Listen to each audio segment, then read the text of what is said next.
It's a space they can come into, they can close the door, they can turn on some nice coloured lighting of their own choosing, so there's different colours, and it's just a really calm space to go into. They can stay there for as long as they like. It's in a small room in the DCU library, which is kind of off the main area, so there shouldn't be anybody disturbing them.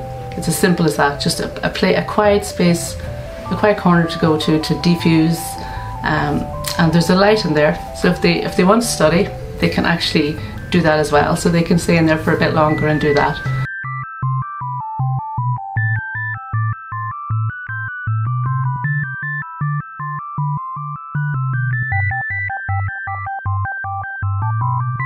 Did a sensory audit of this campus in Glasnevin and the St Patrick's campus, and we did that with students with autism. So we did a walk around, we developed an audit tool, and we kept a photographic record of all the types of things that potentially were a problem for them from a sensory point of view. And that ranged from everything from like smells from the canteen, to noise, to flickering lights, to cluttered furniture, and loads of other things as well. So essentially this is just one step of the provision of quiet spaces.